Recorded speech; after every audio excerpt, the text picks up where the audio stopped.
To order tonight for the Cabarrus County Board of Education business meeting for Monday, June the 18th. It's just a minute or two. We're going to have the opening ceremony with the presentation of colors, and I'd like to tell you who these cadets are.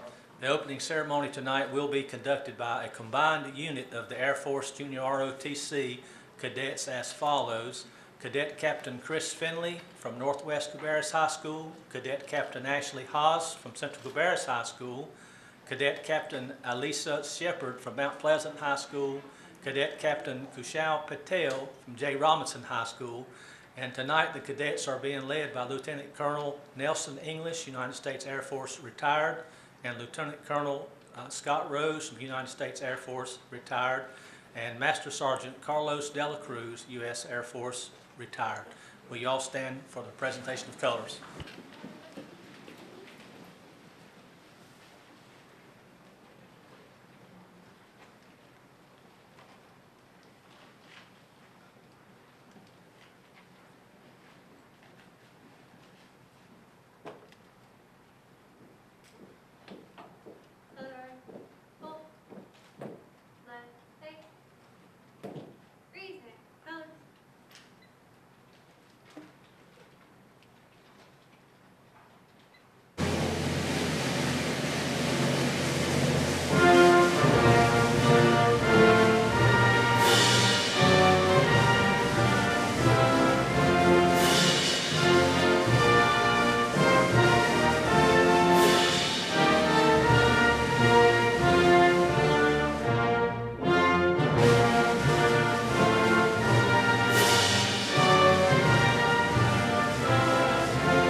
I'm so proud of our junior ROTC programs. I just learned this evening that these cadets that was here this evening, and maybe a couple others, will be going to a week's camp at the Citadel. They're going to be leaving in the morning at 2 a.m.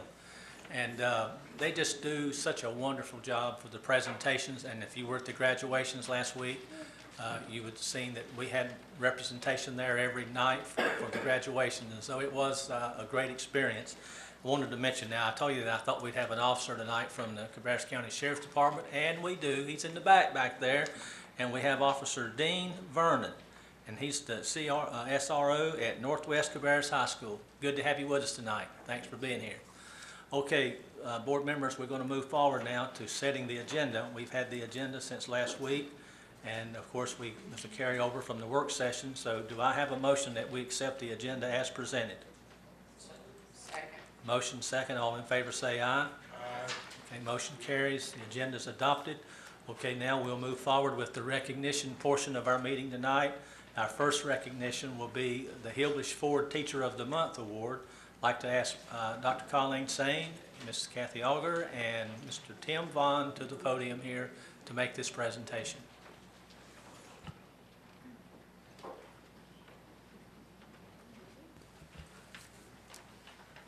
Mr. Chairman and board members, because of the generosity of Hilbish Ford, 9 outstanding Cabarrus County Schools teachers have been recognized this year. Tonight, we honor our 10th and final outstanding teacher for the 2011-2012 school year. Mr. Vaughn, we thank you and our friends at Hilbish Ford for sponsoring this award for our deserving teachers, and we are grateful for this partnership. Tonight, I'm pleased to announce that the Cabarrus County Schools Hilbish Ford Teacher of the Month for June is Scott Mills. And Mr. Mills, would you and your family or any members of your school's administrative team please come forward?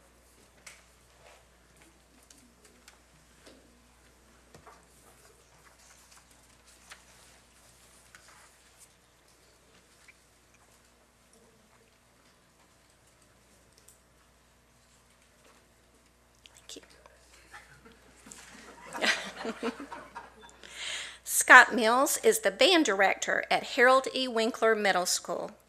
He received multiple nominations for this award from a student and several band parents. In one of the nominations, a parent wrote, "Mr. Mills brings a lot of great qualities to his task of teaching and training the young musicians he's entrusted with. But if I had to pick just one that embodies him, it would be his passion." Mr. Mills shares his love of music while teaching students to be better musicians and citizens. Another parent wrote, "His official job title is band director, but Mr. Mills teaches students more than music. He took students to perform at our elementary schools, to perform in competitions, and also to Wingate for a performance. He also took the band on a trip to Washington, D.C., where they performed at the World War II Memorial.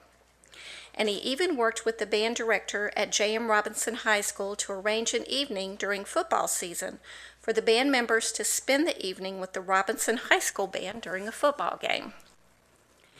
Mr. Mills is a great role model and spends lots of time outside of school promoting the band program and making sure that students are positive role models. His dedication to his job, his students, his family, and his country are commendable. We are blessed to have such a dedicated individual teaching our children in Cabarrus County Schools. Mr. Mills, on behalf of Cabarrus County Schools, we want to thank you for all that you do to mold your students into better musicians and into caring, responsible, and productive citizens. And now, Mr. Vaughn and Dr. Sain will present you with your award.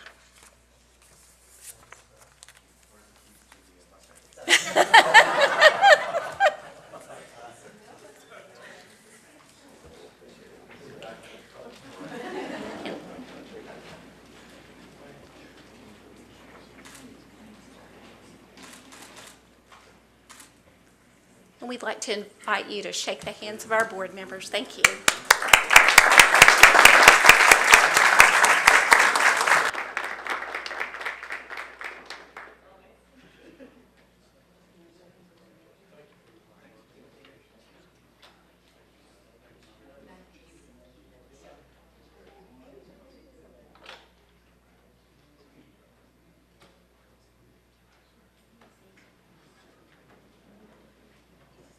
I heard that about that key to that Mustang in the back of your truck out there. That'd be a good thing to consider for next year, Mr. Vaughn. Okay, let's move right along to the 4.02 here, the Meta State Pre-College Science Competition Award. And with Mr. Ben Allred, if he's there, he is, can come to the podium. Thank you. Mr. Chairman, board members, we would like to invite Juan. Thank you. We would like to invite Juan Manjares and Mark Trigueros to come forward with their families. Miss Jackie Hartley, Assistant Principal at Central Cabarrus, is here as well, and would also like to invite Miss Mindy Hutchins to come forward.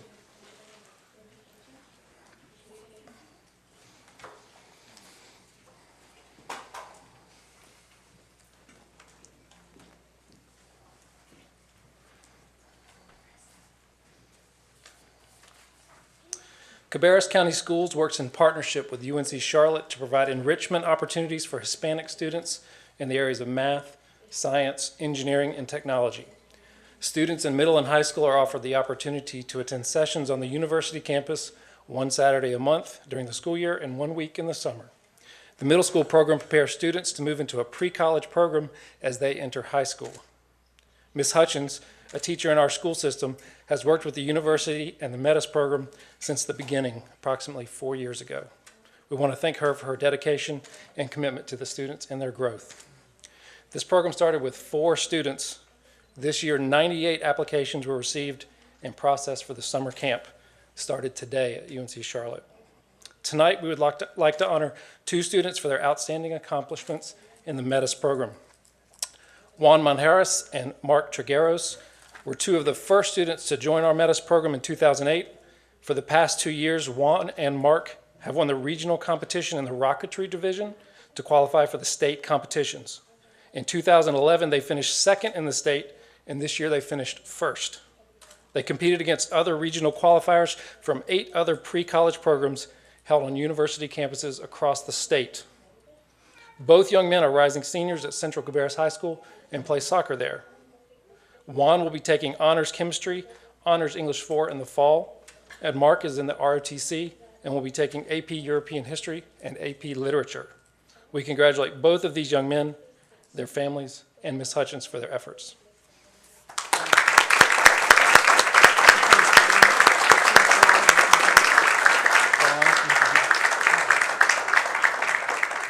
Thank you.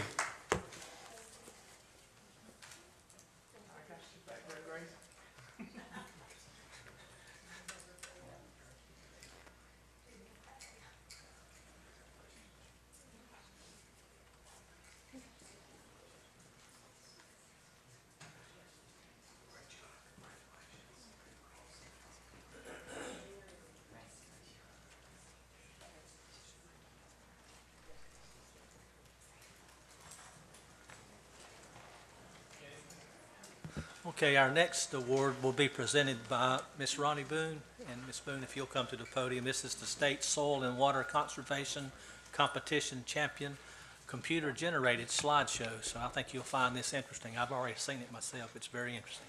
Miss Boone. Good evening, board members.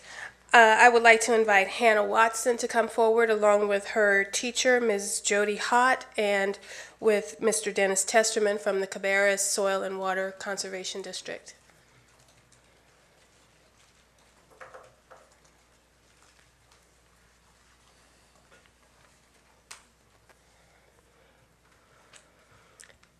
Hannah has just completed 6th grade at Harris Road Middle School, and she is the state winner for the computer-generated slideshow category for the Soil and Water Conservation District's annual contest, which is sponsored by the North Carolina Association of Soil and Water Conservation Districts. This is the first year for this computer-generated slideshow category, and this year's theme was Wetlands Are Wonderful.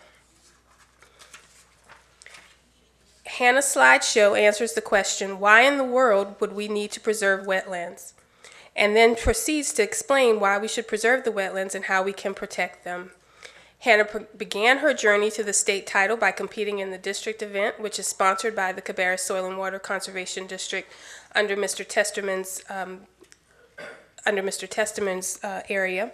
And she advanced to the regional competition in March and then on to the state competition in May, which was held in Raleigh.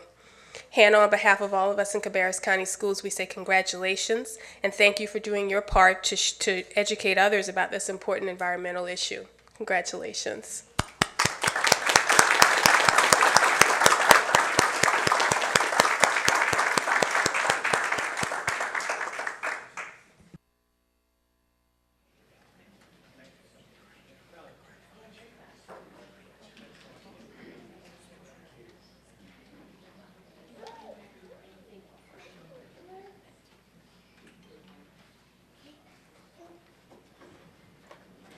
So whenever you get a chance to view this meeting, be sure to look at that video. I think you'll find it very interesting. I learned quite a bit myself, to be honest with you.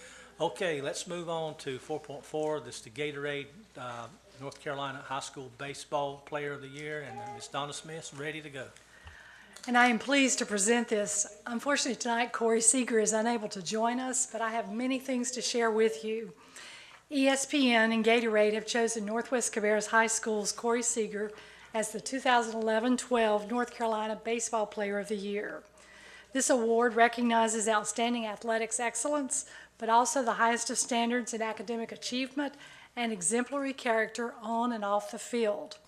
On the field, Corey has led the Trojans with a 5.19 batting average, 10 home runs, and 37 RBIs. That's pretty impressive. He was selected to the Perfect Game, Louisville Slugger, and Collegiate Baseball All-American teams. And Corey has also earned all-tournament honors for Team USA in the Pan American Games. But off the field, Corey also maintains a 4.05 GPA in the classroom. He's a member of numerous clubs at Northwest, including FCA, FFA, Beta Club, and the Awesome Club. He also donates his time as a volunteer youth baseball instructor and also serves as a motivational speaker for the Muscular Dystrophy Association. Corey has signed a national intent letter to play baseball at the University of South Carolina. And also the latest of news is the Los Angeles Dodgers have picked him as 18th overall pick in the first round of the Major League Draft. Corey has accomplished much in a very short period of time, and we take this honor to salute him and also recognize his achievements both on and off the field. We're very proud of Corey, and so we congratulate him now.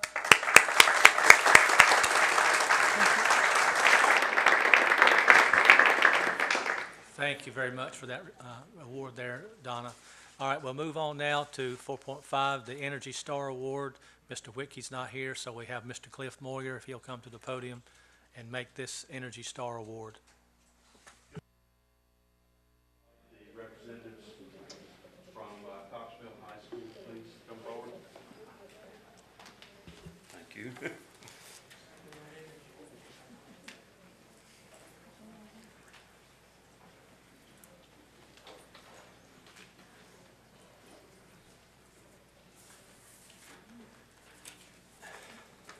The Energy Star is a government-backed program that helps businesses and individuals protect the environment through superior energy efficiency. The Energy Star Award is presented to the staff of a building that has reduced their energy consumption while maintaining certain levels of comfort in the building. So from the Energy Star webpage, I'll read the following paragraphs.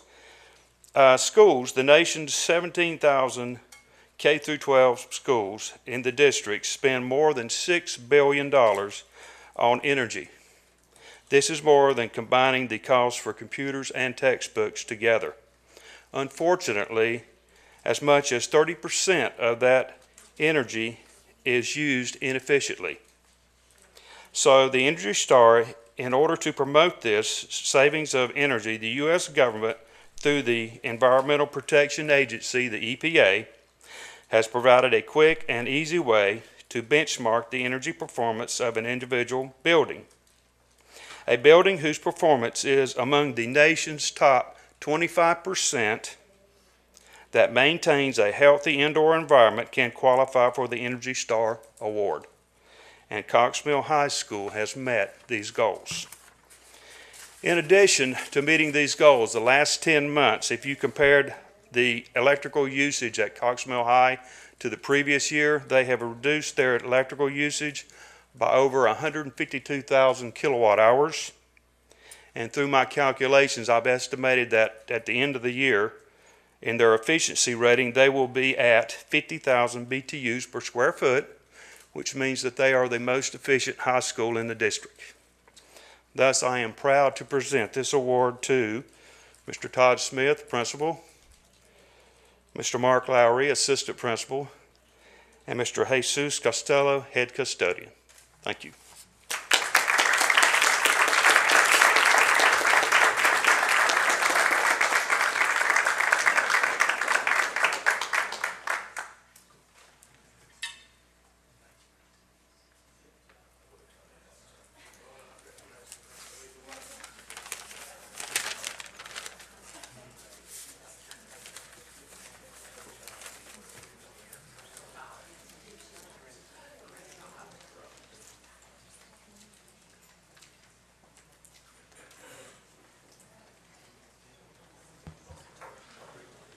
Okay, I think that concludes our recognition portion. Now we'll move on to 5.0, the approval of the minutes. Board members, you've had these for a week or better. The minutes from May 7th work session, May 10th joint meeting with the Board of Commissioners, the May 14th business meeting. Do I have a motion that we approve the minutes as presented? Motion second. All in favor say aye. Aye. Any opposed? Motion carries 6-0. Minutes approved. Okay, now we'll move on to the report section and board chair comment section. The only thing that I want to say tonight is just how proud I am of the way the graduations went last week. We did 8 graduations in 3 days, and the administration, the staff members, I'm telling you, everybody that was involved, it just went so great. And I tell you, I appreciate all your efforts, and board members for all of you that attended very faithfully. Some attended all and some attended most all. But all in all, though, it went well. I think we only had just a minor incident or two, and I hope that our seniors are having a good time and getting ready for the real world, which is already going for them. And I couldn't help but think when I was sitting there at the arena looking out, because it's been 40 years since I graduated from Central Cabarrus High School, my 40th anniversary, and I was just thinking about where I was 40 years ago, didn't have a clue about anything.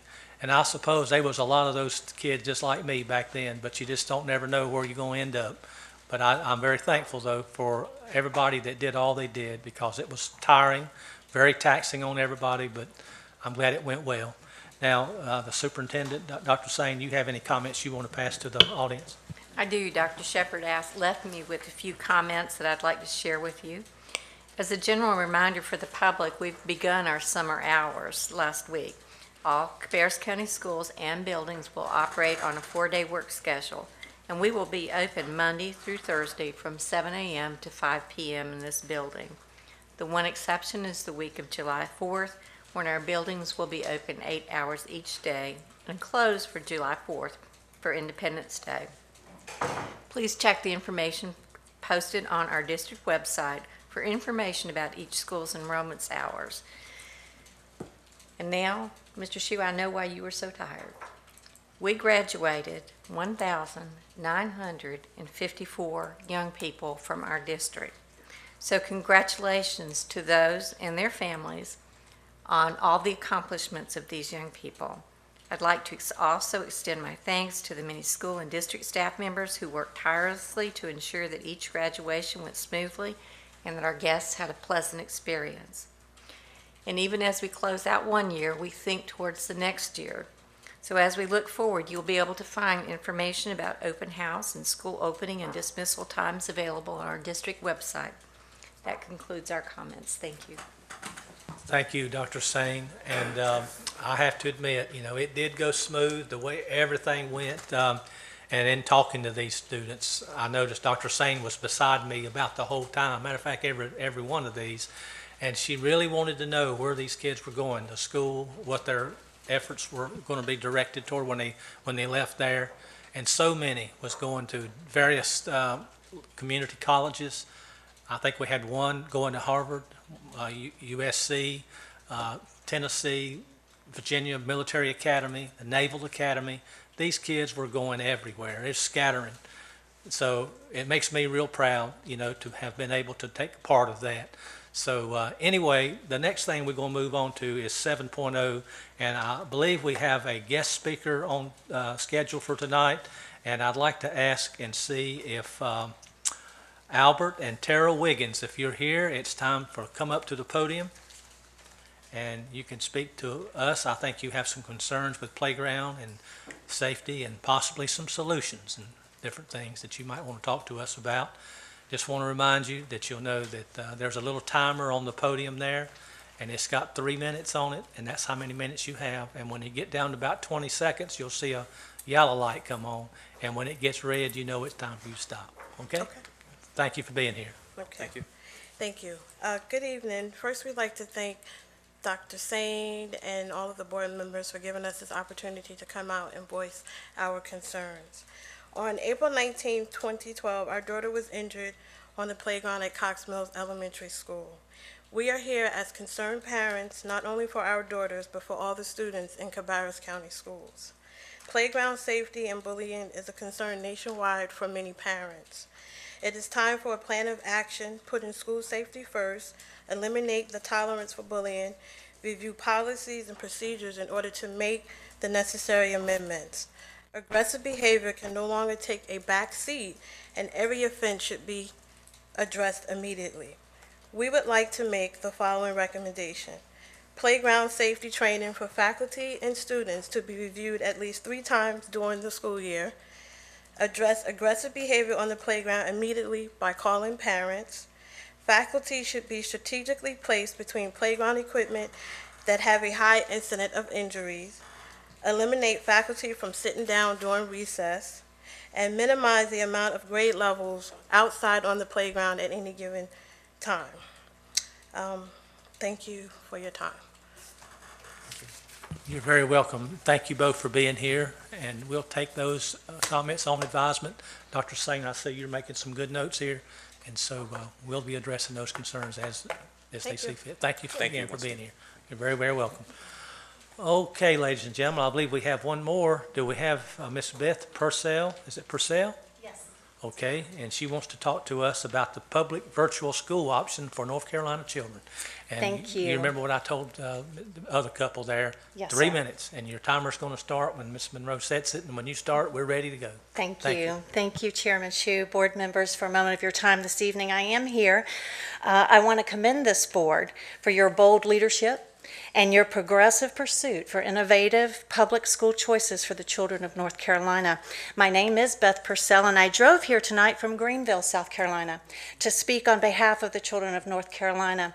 I am a very proud mom and learning coach to 2 South Carolina virtual charter school students, and I have witnessed firsthand the undeniable power of this educational option.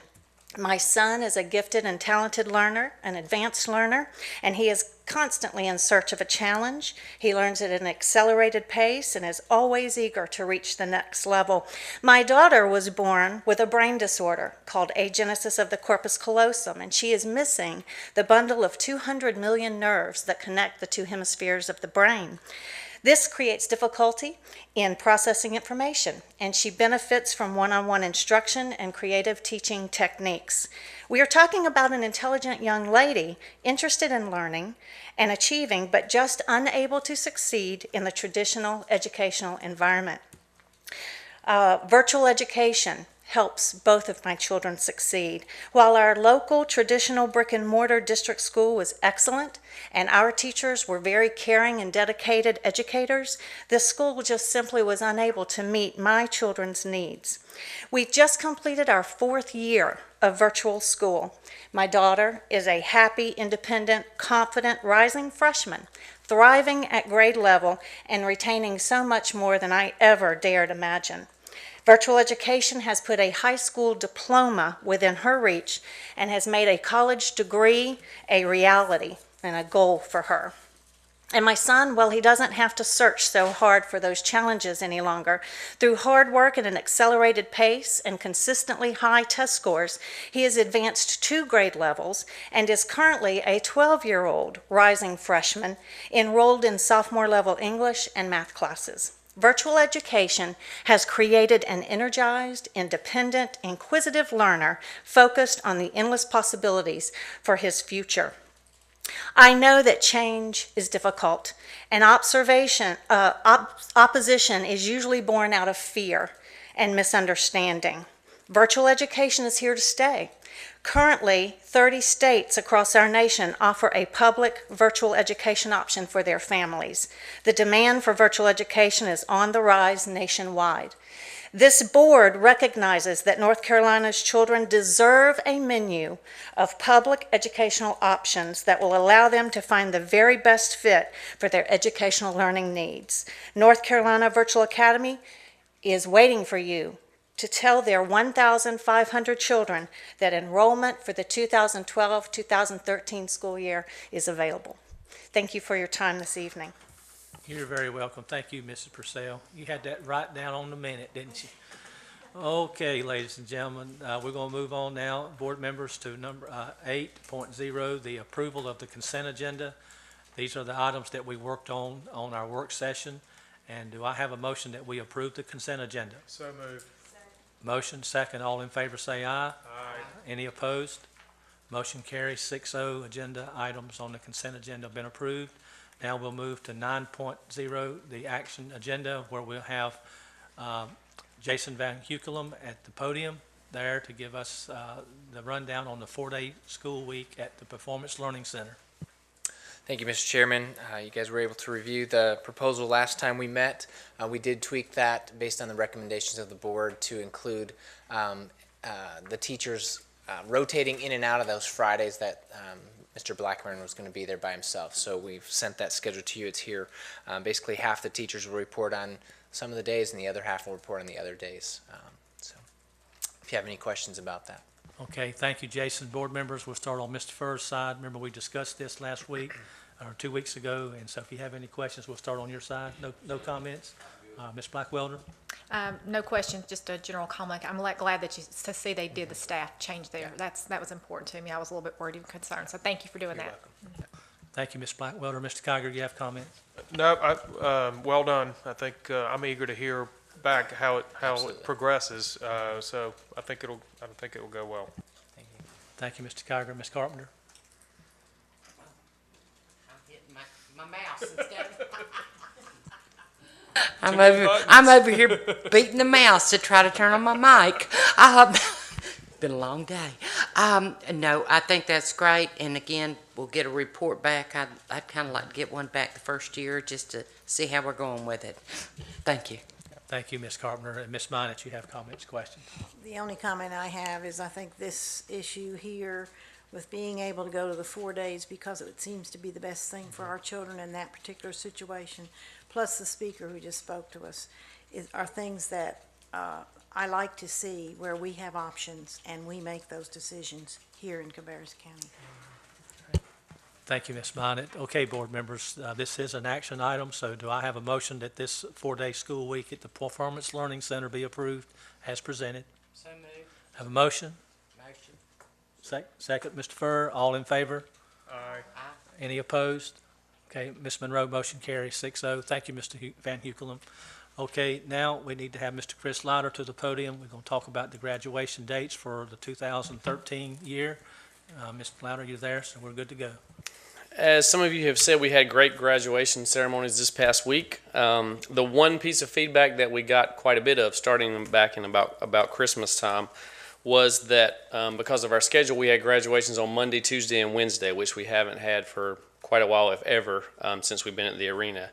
And we did get quite a lot of feedback, and I'm sure some of you guys got some feedback through email that that was not the most desirable time. What we had people saying was that because of work obligations in the middle of the week and also because of relatives traveling in, that they much preferred a weekend schedule instead of the first of the week on a Monday, Tuesday, and Wednesday. So knowing that, the managers at the arena always give us first choice, obviously, because it's a Cabarrus County arena. This past year, or not this past weekend, but the one before, Union County did do theirs on the weekend and are requesting to be able to do it again there. And the managers of the arena just asked if we would like to try to schedule that for the weekend or schedule it for Monday, Tuesday, and Wednesday, because currently next year's graduation schedule is the exact same as this one. It would be a Monday, Tuesday, and Wednesday. So we talked to the principals. I talked to the first 4 principals that would have to pull that off, and if we did that, we would have one graduation ceremony at 4 o'clock on Friday, which actually is the last day of school. So we would have school on Friday and then have a graduation, which would be the PLC at 4 o'clock since they have a small number of students. And Central Cabarrus would go at 7:30 on Friday night. Then we would have 4 graduation ceremonies on Saturday and 2 on Sunday, one beginning at 4 and one at 7:30. So the reason that we brought this up quickly is, one, we just finished graduation, and as I said, Union County is already asking for that, so it's something that we have to make a decision on fairly quickly because Union County wants to rent the arena. Whichever time we choose, they're going to choose the other. Thank you, Dr. Louder. I think that it's Cabarrus County's arena, and we ought to have first choice. And so, anyway, I'd like to give the board the opportunity to question. And Ms. Monett, you have any questions, concerns about this? You're okay? Ms. Carpenter? You know, we've had this discussion a lot of times. We had some of the people come back and say, oh, we don't want to do it on Sundays because of church. Well, doing it late in the evening, you know, most of the time people go to services, they will go in the morning instead of the afternoon. And I think I've gotten more complaints with us doing it this year during the week because most people have trouble getting off work during the middle of the week. So I think, you know, we're going to hear things both ways, but I think people would prefer maybe doing it, you know, if they have to have people come in and travel, you know, still they have it for the weekend. So I think we get less if we do it in the evenings on Sunday and do it that way. Thank you, Ms. Carpenter. Mr. Coger, you have comments? Just a quick question. What happens to the annual leave days on the 13th and 14th? Do they then become the 10th and 11th, or? Dr. Sain's in charge of the calendar. I don't think it would change our annual leave days. It would just be a schedule that would move depending on which school graduated and what time. So in other words, the So schools. they'd stay as Thursday, Friday of the following week? And does it really matter? I mean, seriously. It doesn't really matter. Okay, next question. And I guess the only negative thing that I can think of off the top of my head is the PLC is usually attached to a dinner that will they be able to do something at 5 or 5:30, either offsite or somewhere else, to be able to keep their tradition? Right, I talked to Mr. Blackburn and the arena, and they really have two choices. They can have their dinner the Thursday night before and graduate Friday, or they can have graduation at 4 o'clock and then walk over to the Gold Room just like we did this year and eat while we're bringing people in for the Central one. And Mr. Blackburn was good with either one of those. All right, thank you, Mr. Coger. Ms. Blackwelder? Well, you've said that we've had questions and comments and maybe a few emails. I would call them chewing outs to be more accurate. So I'm definitely in favor of it. And I've actually talked to a few people since we had the Sunday discussion, and they were much more in favor of, you know, Friday, Saturday, Sunday versus the Monday, Tuesday, Wednesday. So thank you for doing that so quickly. Mr. Furr? Okay, well, as far as I'm concerned, I know that, you know, you're going to have complaints. That doesn't matter what day you have it. You're going to have complaints, and I realize that, and everybody else does realize it, I believe. But the point is that we're trying to make better use not only of our time, but the parents' time as well. And, you know, it's hard for them, like Ms. Carpenter said, to get off, like taking a whole day or 2 days or whatever, particularly if you got children in different schools or whatever. And it's hard, just hard to make it work. This way, Friday, Saturday, and Sunday would work. Don't particularly like the Sunday evening thing, but, you know, it's the better of the options that we have, and so I think it's very good. So, board members, this is another action item. Do I have a motion that we approve the graduation dates for 2013? Mr. Chairman, I'd like to make the motion that we approve the calendar change with the stipulation that the 2 Sunday graduations are specifically at 4 and 7, and that the arena can't change the time or do it in the morning or whatever. But so that I guess the motion would be that we amend the calendar to have 2 graduations on Friday the 7th, 4 on the 8th, and 2 on the 9th, starting no earlier than 4 p.m. Let me clarify that with Dr. Sain. Dr. Sain, since you're doing the calendar, is that the way you want to handle this, or do you want to bring the calendar back to us for an amendment? I thought we were going to be able to amend the calendar, but I was reminded this afternoon about retests being on the calendar, and next year we'll no longer be doing retests. So I'm good with that, but I'm still going to have to bring it back to you in July. Well, with that being said, why don't we just approve it as it is, just for the dates, and then when you bring it back, then we can amend the calendar at that time. Well, then I'm confused on what exactly we're approving. No, we're trying to lock these dates in, Mr. Kiger. We're trying to lock these dates in with the event, because he has to know. He has to tell the management at the arena that we do or do not want the dates, and that's what the vote is tonight. The calendar had to be brought back to us for an amendment to reflect the changes that the board makes tonight. Does that not make sense? That's all we're doing. I mean, we can't make more out of it than that, you know. Okay, I just don't understand why do we have to do it twice? Why can't we do it once? Because I have to, if you want to go ahead and add that we would remove retest days, and then I have to adjust senior exam days. See, obviously, there's more to it than just changing these dates like this. The calendar will have to be brought back to us, and I knew that whenever we first talked about it.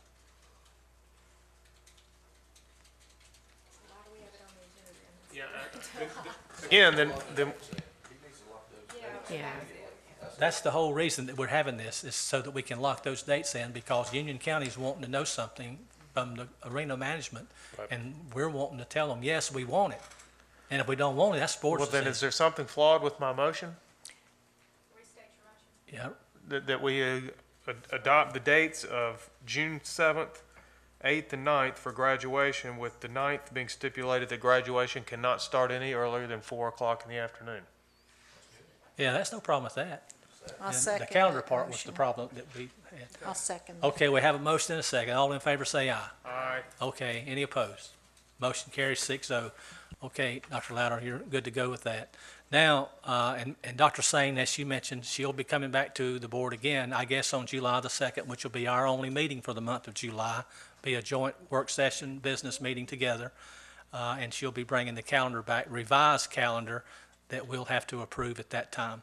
Okay, board members, we've done about a record here, 40 minutes, and it's time for us now to convene into closed session pursuant to General Statute 143.318.11A6 to consider the qualifications, competence, performance, character, fitness, conditions of appointment, or conditions of initial employment of an individual public officer or employee or prospective public officer or employee, or to hear or investigate a complaint, charge, or grievance by or against an individual public officer or employee, and pursuant to General Statute 143.318.11A3 to consult with an attorney employed or retained by the public body in order to preserve the attorney-client privilege between the attorney and the public body, which privilege is hereby acknowledged, to discuss the pending judicial action. Do I have a motion we convene in closed session? All in favor say aye. Aye. Okay, ladies and gentlemen, that's it for this evening, and I'd like to say good night to all of you and to the viewing audience, and hope you're having a good start to a summer, and we'll see you back on July the 2nd. Good night.